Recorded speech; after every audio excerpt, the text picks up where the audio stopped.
गोंदिया जिल्ह्याच्या वडेगाव येथील महिलांनी पिण्याच्या पाण्यासाठी पंचायत समितीच्या आमसभेत घागर मोर्चा काढलाय। नागरिकांच्या नळाला अजूनही पाणी येत नाही। जलजीवन मिशन योजनेचा उपयोग काय असा सवाल महिलांनी विचारलाय। गोंदिया जिल्ह्यामध्ये ओबीसी विद्यार्थ्यांना महाज्योती योजनेतील निधी मिळत नसल्याचा आरोप करण्यात आलाय। गेल्या 4 महिन्यांपासून भोजन आणि निर्वाह भत्ता मिळाला नसल्याने विद्यार्थ्यांना अडचणी येत आहेत। तातडीने भत्ता जमा करण्याची मागणी यावेळी विद्यार्थ्यांनी केली। रत्नागिरीच्या देवरुख पंचायत समितीच्या इमारतीला मोठे तडे गेल्याने हॉलमध्ये मोठ्या प्रमाणामध्ये पाणी साचले। यामुळे कागदपत्र पाण्यात भिजल्याची भीती व्यक्त करण्यात आली आहे। दरम्यान ठेकेदाराच्या कामावर प्रश्नचिन्ह निर्माण झाले। पालघरमध्ये जागतिक आदिवासी दिनाचा उत्साह पाहायला मिळाला। पारंपरिक वेशभूषेत आदिवासींनी आपली पारंपरिक वाद्य वाजवत नृत्य सादर केलं। यावेळी आमदार निकोले यांनी जागतिक आदिवासी दिनाच्या शुभेच्छा दिल्या।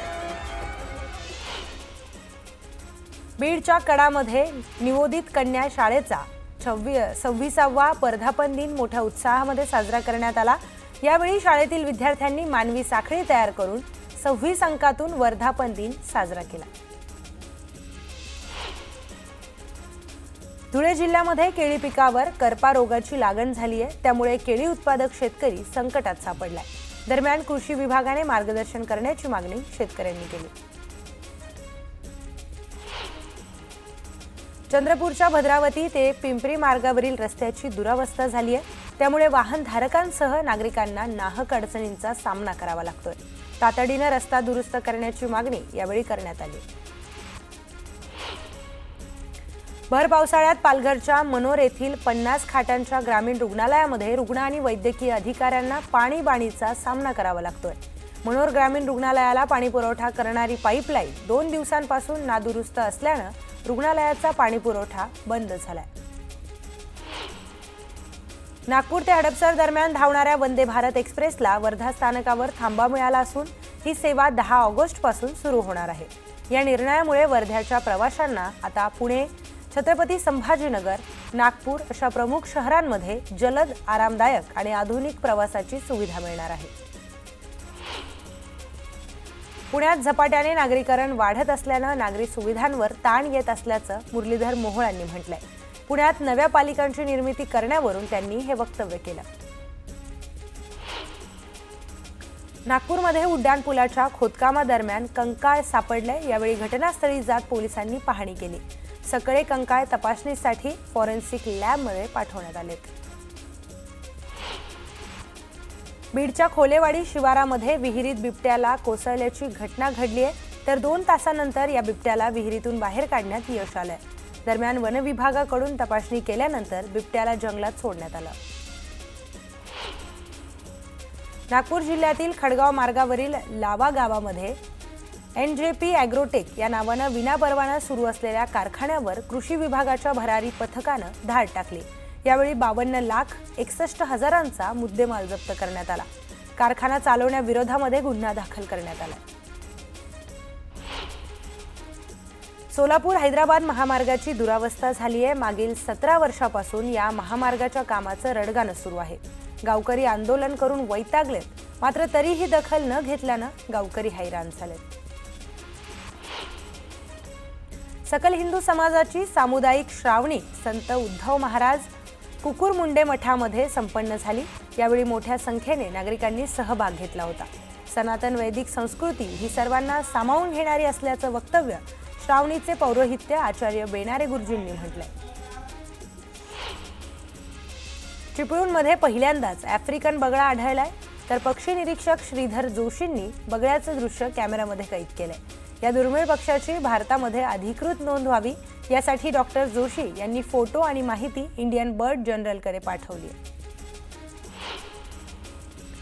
नागपूरमध्ये पावसाने जोरदार हजेरी लावली। तर 2 आठवड्यांच्या विश्रांतीनंतर आलेल्या पावसामुळे गारवा निर्माण झालाय। त्यामुळे नागरिकांनी समाधान व्यक्त केलं। यवतमाळच्या पुसद तालुक्यामध्ये मुसळधार पावसाने हजेरी लावली आहे। यामुळे अनेक घरांमध्ये पाणी शिरलंय। घरात पाणी शिरल्याने नागरिकांना मोठ्या अडचणींचा सामना करावा लागतोय। यामुळे घरातील साहित्याचं मोठ्या प्रमाणात नुकसानही झालंय। बीड जिल्ह्यात पावसाने जोरदार हजेरी लावली, यामुळे नदी नाल्यांना पूर आलाय। तर आंबिल वडगाव येथील कालिका नदीच्या पुलावरून पाणी वाहत असल्याने वाहतूक ठप्प झाली आहे। अकोल्याच्या अकोट तालुक्यामधील पुंडा येथे जोरदार पाऊस कोसळला, तर पावसाने पिकांचं अतोनात नुकसान झालंय। परिसरामधील काही लहान मोठे नदी नाले दुथडी भरून वाहत आहेत। जळगाव जिल्ह्यामध्ये 8 दिवसांच्या विश्रांतीनंतर पावसाने हजेरी लावली असून त्यामुळे तापमानामध्ये काही प्रमाणामध्ये घट झाली आहे। गेल्या 8 दिवसांपासून पावसाने दडी मारल्याने जिल्ह्याचं तापमान 33 अंशांवर पोहोचले।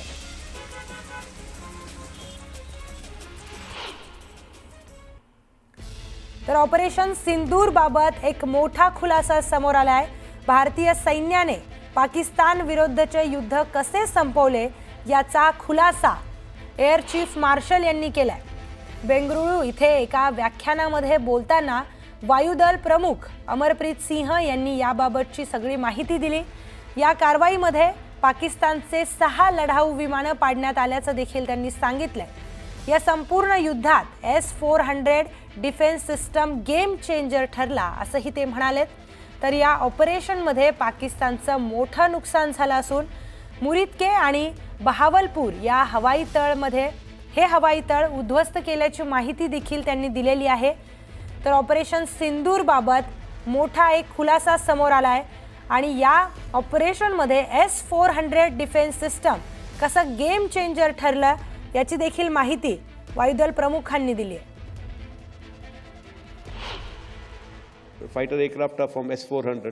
We have at least 5 fighters confirmed kills and 1 large aircraft, which could be either an Elint aircraft or an AWNC aircraft, which was taken on at a distance of about 300 kilometers.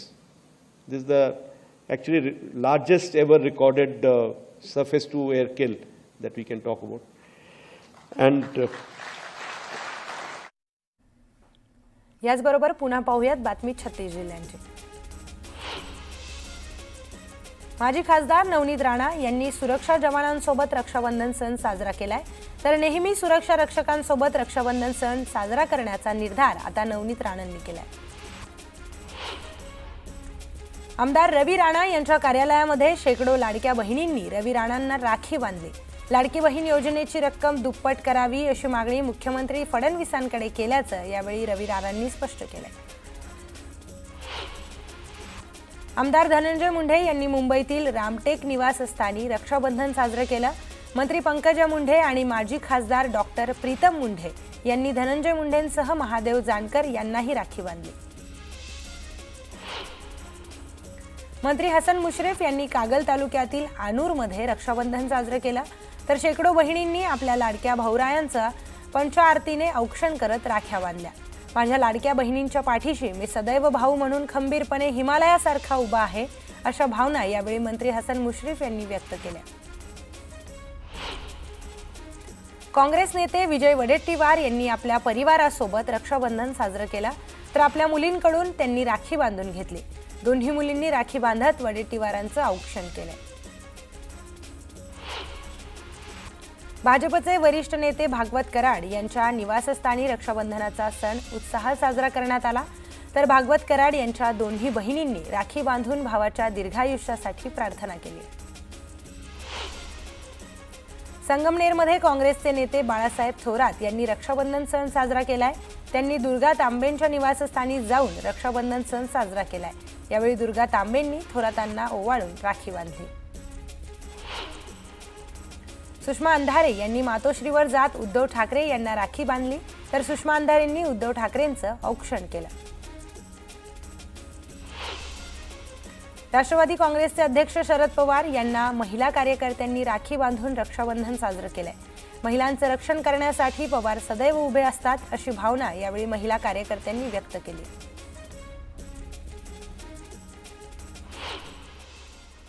एक सविस्तर बातमी पाहूयात। रक्षाबंधन म्हणजे बहीण भावाच्या नात्यातील एक पवित्र सण।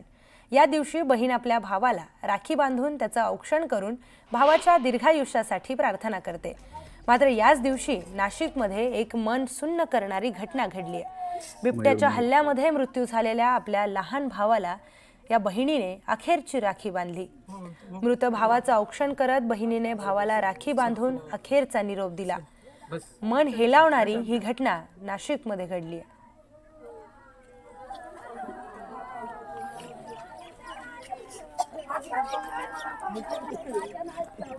मृत भावाचं औक्षण करत या चिमुकलीने आपल्या भावाला राखी बांधली आणि भावाला अखेरचा निरोप दिला। नाशिकमधील मन हेलावून टाकणारी ही घटना। बिबट्याच्या हल्ल्यामध्ये या चिमुकलीचा भाऊ मृत्युमुखी पडला आणि त्यामुळे आपल्या लहान भावाला या चिमुकलीने राखी बांधली।